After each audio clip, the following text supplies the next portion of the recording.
It seems abundantly clear to me what Chelsea are going for right now, and the obvious conclusion is always leadership. Jordan Henderson, Danny Welbeck, John Stones, even Granit Xhaka coming in from Sunderland. It was about having someone they could rely on in the midfield or the strike area or the defensive area or maybe all across all those areas. Who knows? If they got Xhaka, maybe they'd also go for someone in the defensive side or they go for someone in the striking side as well. But they're looking for people with experience, people who can impart that experience, people who've done it before, climbed a hard to climb mountain and not necessarily done it always in the easiest way, or having done it in a center of excellence before, they're able to bring some of that experience, almost not literally. They don't need to say, hey, here's how we did it at Manchester United, or here's how we did it at Liverpool, or here's how we've done it, Granit Xhaka did it in Germany, obviously, but it was also at a very high level at Arsenal. But what they need, I think, is the point from Xabi Alonso, is this kind of leadership. They need this kind of personality. And there are some people who are balking at this idea, right? There are some people who are saying, I'd never take Henderson at Chelsea. Danny Welbeck's played for Arsenal. He's played for Manchester United. And obviously, all these guys are in the twilight of their career. Maybe you could argue Xhaka's still there. He had a very good season last year. But whether he could repeat that again at this level, let's find out, I guess. They don't have as many games as many other teams will this season. They are still competing, but they are, they're still still Chelsea, still Xabi Alonso and Chelsea. And I think what Alonso needs is someone who can be a little bit of his brains out on the field. Enzo is clearly not that guy. I think Caicedo is a brain out on the field, but whether he's the experienced brain and whether he's the leader that Jordan Henderson would be is a whole other aspect. And then, of course, if you had someone like Granit Xhaka in there, then, maybe you're looking at a couple of minutes for him, maybe you're looking at him starting a couple of those games. But we're not really ever looking at a consistent starter, like a new club captain. You can't, maybe you can make these people captain, but you can't look at a club captain for the next 5-10 years. Those guys are going to retire before then.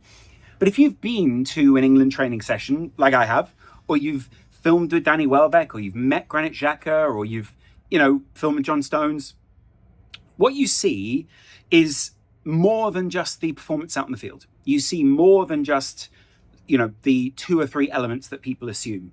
And I was always confused as to why people were confused themselves about why Jordan Henderson was in the England squad or why Danny Welbeck was performing so. I don't think anyone was ever confused about Danny Welbeck, but I think a lot of people underestimated him, especially after his dip back to Watford, after his time at Arsenal, and then obviously moving on to Brighton and Hove Albion. I think a lot of people were questioning, what level of striker he was. And it's clear he's not obviously, he's not a 20 goal a season striker. He's not that kind of guy, but he is someone who's going to get really smart goals. He's an amazing contributor in terms of team dynamics and in terms of on-pitch link up with other players. He's an incredibly empathetic player in the same way as Jordan Henderson is. Someone who thinks about the shape of the side, someone who thinks about the intensity that they need, is always, and I mean always, giving feedback to everyone around him in training, in person, even in, out on the field. If you miss something, you've got Jordan Henderson breathing down your neck, but not in a pressured way, in a way that says, we're all in this together, get your head back up, and we're going to go again.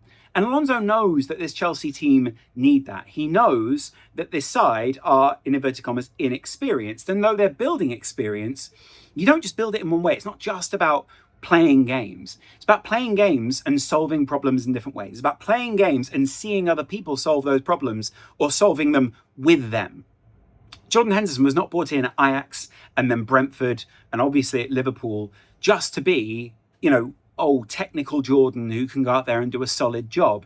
Obviously, there are elements of that where he is going to do that, but having him on the field is going to get, and at training, is going to give you a lot more than just a performance.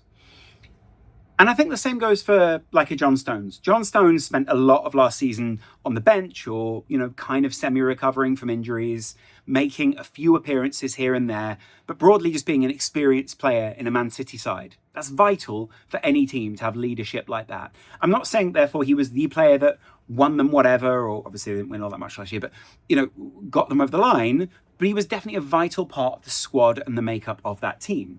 Same goes for Danny Welbeck. When we shoot with Danny Welbeck, you can see the reverence that the other players have for Danny Welbeck and the way that he carries himself, the way he conducts himself at the club. These things are really important to a young side who are still developing. And Alonso knows if you're going to get them on a free or a low transfer fee, that is nothing to someone like Chelsea. And if that means that you add an extra 10, 15% to a young player who's coming through, it's more than worth it.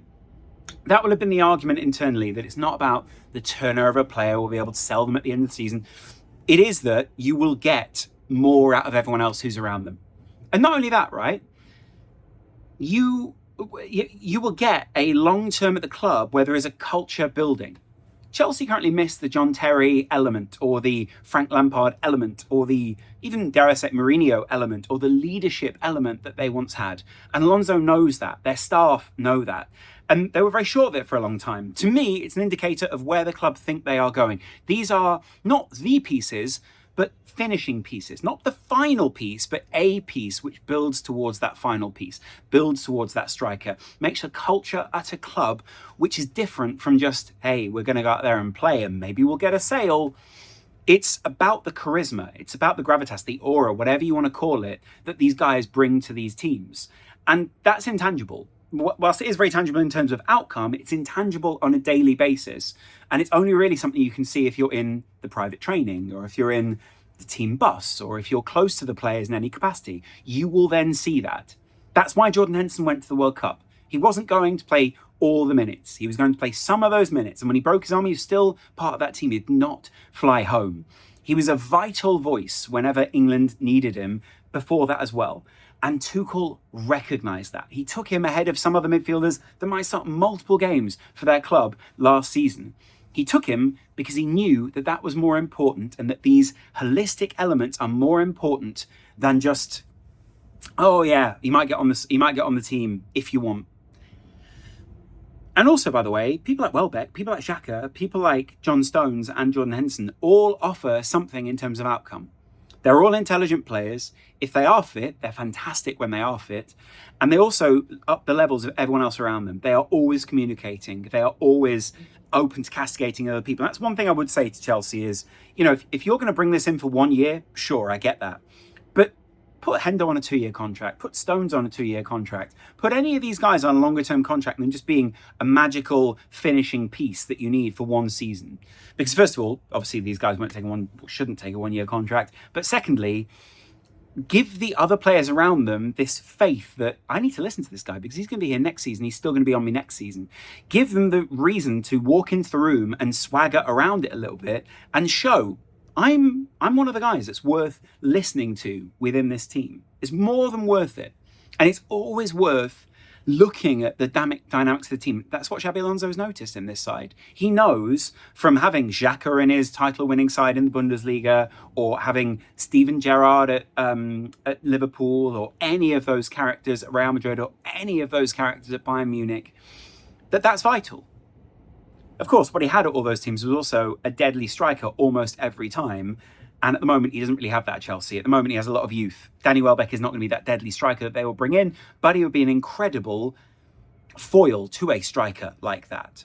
This season, when we see Hendo, Welbeck, we won't see Xhaka, obviously, but if we would see John Stones, we'd all see people who are also incredibly tactically intelligent and people who can take on a lot of complex instructions fairly quickly and then encourage other people to enact them around them as well. That is vitally important. People who can adapt to different systems, people who've been in complex systems, people who've played in very tiring systems in Jordan Henderson, really tactically hard systems in John Stones, people who've played in multiple different systems and been able to read the game in Danny Welbeck. All of these guys will go in there and it will hang out for them. They'll be able to go, here's what I've won. Here's who I am. Here's what I'm worth to this club. Now you prove it. You step up. And frankly, it's kind of what Chelsea need. It's kind of a disappointment that Chelsea haven't identified that sooner. But to me, it is that statement of intent which says, we think we're ready. We think we should be pushing. We spent this money. Now it's time to garnish it. Now it's time to put the finishing touches in and push Alonso over the line. At least that's what I read of this. Or it's to lay that groundwork for next season and the season after the season after. But you tend to need these people in the side. They can't kind of be in the side and maybe you get one season of latency after that, but you can't keep them in it forever. Let me know what you Chelsea fans think in the comments below. Let me know how you're feeling about it all. Having worked with these guys, there are some really interesting observations you come away with, that they are just glue for any dressing room. And that's really important. And for me, that's above any margin or bottom line that comes with any of these guys they're talking about signing. And frankly, I would still take any of them at my club. So let me know who you would take in the comments below, and I'll chat to you guys in a while. If you haven't already hit subscribe, please hit it. This is now the More Laurence McKenna channel. Of course, Laurence McKenna channel is still there. There's lots to still come on that channel, but this is where I can come and just give some uninterrupted thoughts about whatever the football subject is, and I feel passionately about leadership, mentality, and all these kind of things. So step up, press that subscribe button. I'll chat to you guys in a while. Much love. Bye-bye.